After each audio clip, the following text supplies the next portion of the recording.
What's up, YouTube? I'm here to do my prediction video for UFC 251. Sorry this is so late, but the construction guys fucked up the internet outside my house for the last couple days, so I just got it back today. Let's start at the bottom. The first fight is Davey Grant versus Martin Day, and to me, I think these guys are pretty similar. They're both striker jiu-jitsu guys. They're both primarily strikers. To me, I just think Martin Day's the much younger, closer to his prime guy. I think Davey Grant, he struggles a little bit, especially, even though he is good on the ground, I feel like if the other guy is just more active than him, then he kind of gets outworked. And I think that's what's going to happen in this fight. I think it's going to be close back and forth, but I think Martin Day's conditioning is just going to be a little bit better the longer this fight goes. And I think in the later rounds, like the second and third, we're going to see Day start to take over. And I think he's going to get a finish. Late third, early second. Yeah, like a late to mid third round TKO for Martin Day. Next is Carl Rosa versus Vanessa Melo, and neither of these chicks are super good. They're both okay everywhere. I just think Carl Rosa is just way better. There's not too much to say about this fight. I think Carl Rosa is going to win pretty one-sidedly. Next is Rulian Paivan versus Zagalis. I can't say his last name. And to me, Zagalis is primarily just a striker. I think Rulian Paivan, we're starting to see his striking look really good. But I also feel like if Paivan takes this to the ground, he's got a huge advantage there. I think he's the way better grappler. And to me, I just think he's got more power. I think Zagalis is the more technical striker overall, but like I said, I think in terms of power and once again overall grappling, Paivan's just got big advantages in both. And I just see Paivan eventually getting this to the ground and winning by sub, either in the first or second round. Next is Marcin Tybura versus Maxime Grisham, and these two guys fight very similarly. They're both striker jiu-jitsu guys. Maxime Grisham usually fights at 205. He has fought heavyweight before. He is more of a striker, but he does have really good grappling. I saw him fight Jordan Johnson in PFL, and he looked really good against a guy who's such a really good wrestler. And, I don't know if he'll have the same type of power at heavyweight, but the conditioning and speed will be his advantage. To me, it's kind of whether can he survive the early part and then take over towards the later part. Because I feel like earlier, Tybura's just going to have the massive power advantage and just the fact that he's the more natural heavyweight.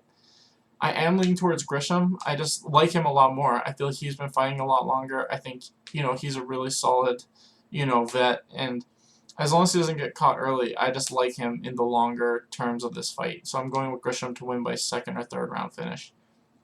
Next is Leandro Santos versus Roman Bogatov. And to me, Roman just looks like he's a wrestler. I mean, there's really no other way to put it. I feel like he's a really strong wrestler, but that's about it. I think in terms of overall striking and jiu-jitsu, I think Leandro Santos has a big advantage in both. I think Leandro Santos has also just fought way better people. I mean, Roman could just hold Leandro Santos down to the ground, take him down, hold him down. There's a strong possibility of that happening, but I'm just leaning towards Santos. I like his more well-rounded skill set, and I think he's going to win by finish either in the first or second round with either a knockout or a sub. Next is Makwan Amirkhani versus Dan Henry, and this is really close because I feel like the first round and a half, Makwan has a really strong chance of winning this, and then vice versa. The second half of this fight, later part of round 2, round 3, Dan Henry is going to have a big advantage. It's really tough because, like I said, I think Dan Henry could be good enough to survive the early grappling of Makwan. They're both primarily grapplers. I think Henry has a little bit better striking. Like I said, it's really tough because I feel like, especially in the first round, Makwan's got a really big advantage, as where Dan Henry, like I said, his conditioning is definitely better and his overall striking is definitely better. It's so tough because I feel like there's also the possibility of Makwan just doing enough to win the first 2 rounds and then surviving the third. I just feel like that's the most likely scenario, Makwan winning the first 2 and losing the third, or Makwan getting a finish in the first. I do think Dan Henry has a strong possibility of getting a third round finish, but I'm just leaning towards Makwan to either get a first round sub or doing enough to win the first 2 rounds and then surviving the third. But either way, I'm going to go with Makwan Amirkhani. Next is Eloise Dos Santos versus Muslim. I can't say his last name. These guys are both primarily strikers, but I feel like Eloise, people don't give him credit. When he needs to take fights to the ground, he usually can, and he does have a pretty solid black belt. He's not a super great jiu-jitsu guy. I feel like it's mainly just his top game jiu-jitsu, but he does have decent takedown offense. And I also feel like Muslim, the one time I saw him get taken down, he got submitted right away. I know that was his UFC debut, but his last few fights have all been against strikers who weren't trying to take him down. I feel like Eloise, although he will probably do the similar thing, Eloise has like 4 or 5 submission wins. They're all rear naked chokes, but it's like he knows if he, he's not stupid. He's shown throughout his career that if he feels like he can out grapple a guy, he'll do it right away. He did it against Curtis Melinder. He didn't even try to strike with him. He took him down right away and just submitted him with a rear naked choke. That was, I thought that fight, if it was striking, would have been dead even, but, if Santos used his grappling, he'd win, and that's what he did. And I think the same thing's going to happen here. I think if they're just straight up striking, I give the edge to Muslim, and he'll probably win, but I think Dos Santos will be smart, take it to the ground, and probably win by rear naked choke in the first or second. Next, we got Volkan Oezdemir versus Jirai. I can't say his last name. These are both really good strikers. Jirai is a super heavy power puncher, and he fights kind of like Jeremy Stevens, but at 205. It's really tough because I feel like he likes to pressure forward and throw big shots, and Volkan has this really great counter-punching short shot knockout power. So it's kind of just who's going to land that big shot first and who's a little bit faster.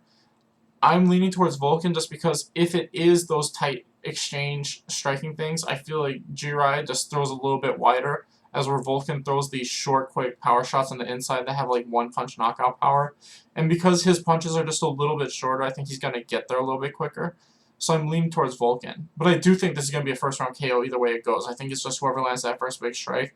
I just feel like Volkan's tighter strikes and the fact that he can generate more power from shorter strikes is going to, I think it's going to be like when Carlos Condit fought Dan Hardy and they both threw hooks. His hook was just a little bit tighter, and that's why he knocked him out first. And I think that we might see something similar in this fight. I think he's just going to throw a little bit tighter with his shots and get the KO first. So I'm leaning towards Volkan. Next is Amanda Ribas versus Paige VanZant. And to me, I honestly don't think Paige VanZant is training as hard as she used to. I don't think she's training as much as she used to. She really doesn't look as good as she did when she first came into the UFC. I think Amanda Ribas is really good everywhere. She's a really good striker, really good jiu-jitsu, strong takedown defense.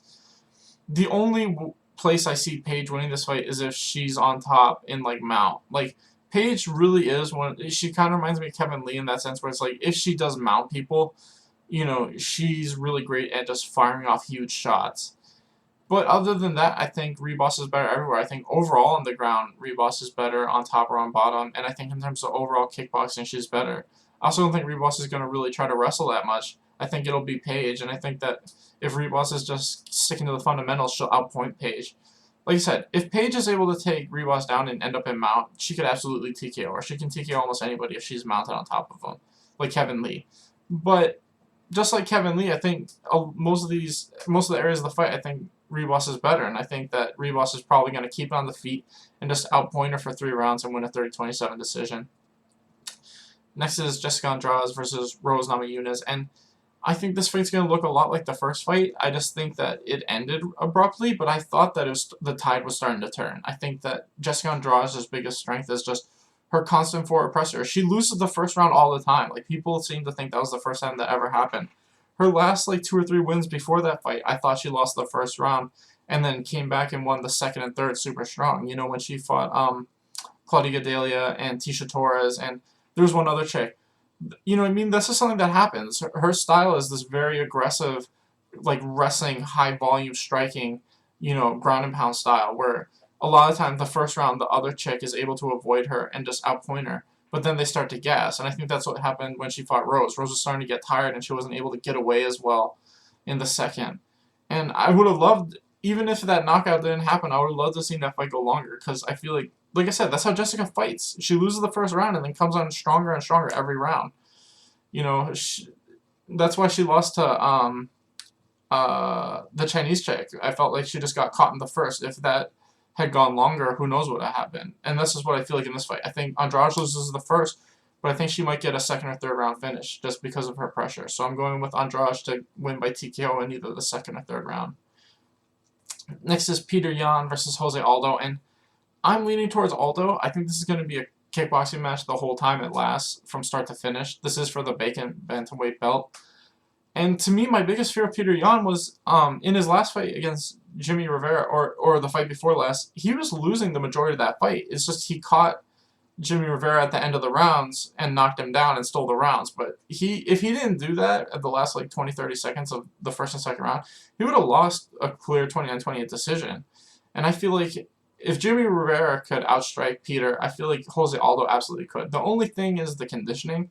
I do think Peter Yan's the more conditioned fighter. But I feel like if they're just straight kickboxing and Peter and Aldo's able to keep the distance, I think he's going to do pretty well. Aldo has a hard time with guys who use a lot of wrestling to pin him against the fence or use a lot of length. Peter Yan could do what Volkan did and continuously push him against the fence. I don't think he will, though. I think Peter Yan wants to kickbox with him out in the open. I think if they're just straight up kickboxing out in the open, I'm leaning towards Aldo. I just think he's the better striker of the two. Yan throws more volume, but like I said, I think Aldo's technique is just better. And I think because of that, Aldo's going to win at least 3 of the 5 rounds and probably win a 48-47 decision. Next is Volkan Oezdemir versus Max Holloway. And this fight completely depends on how much better Max has gotten either at blocking the kicks or striking when Volkan throws the kicks. Because that was the biggest difference, was Volkan was able to just throw leg kicks whenever he wanted. I felt like everything else was pretty close. It was just that one specific thing was able to rack him up points every round.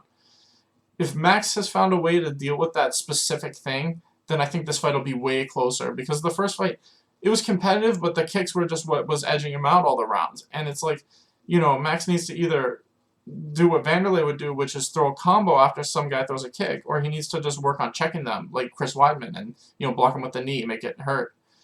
Like I said, it's really tough because I do think Max has done that, and if he's done that, then I think this fight can go either way, because I think their overall technique is basically even. I'm slightly leaning towards Max because I feel like if he can counter the kick or block the kick, I do think his overall striking is better, and he won't be as desperate as he was in the first fight towards the end, and he'll just be able to let his strikes go. It took him a little while in the first fight. He didn't go right away, but I feel like if he starts his boxing early and he's able to either block or counter the kicks better, I think Max can win this fight 3 rounds to 2 at least, 48-47. Finally, we got Kamaru Usman versus Jorge Masvidal. This fight's so tough because Masvidal just took this fight on such short notice. I do feel like if Usman wants to just do what he did to Woodley, he probably could. Usman is really good at doing that, just pushing people against the fence and grinding them out. I mean, if Masvidal is able to turn off the fence or just get enough space to throw knees the whole time, that'd be great. I think in the open kickboxing it's pretty close. I think Usman throws way more volume, but I think Masvidal just hits a lot harder. And I wouldn't be surprised if Usman just tries to box with him in the middle. And if he does that, I'm leaning towards Masvidal. I think Masvidal hits way harder, and I think his overall striking is just better out in the open. Like I said, Usman throws more volume, but Masvidal, in my opinion, is definitely the much better striker. It's just really tough because Usman likes to push people against the fence and just grind them out there, and he's really good at that. And I absolutely think he could do that in this fight. But I'm leaning towards Masvidal because I think Usman's legitimately going to try to kickbox with him. I think he wants to. I think he wants to try to knock him out in the middle, and I think that's going to be his downfall. I think that if they're just straight kickboxing in the middle like that, I give a huge advantage to Masvidal. I think his overall reaction time and just hand speed is just better. He's just the more fluid striker. Usman throws a lot of volume, and that makes up for his striking being just okay. But I think Masvidal, once he starts to, time him, I think he's just going to start clocking him with big shots. So I'm leaning towards Masvidal to get a 2nd or 3rd round KO. My only fear is Masvidal's condition because he took this fight on such short notice. But if his condition looks as good as it did against when he fought Nate, like I said, I think he clocks him in the 2nd or 3rd and wins by KO. Anyway, thanks for watching, guys. Please like and subscribe.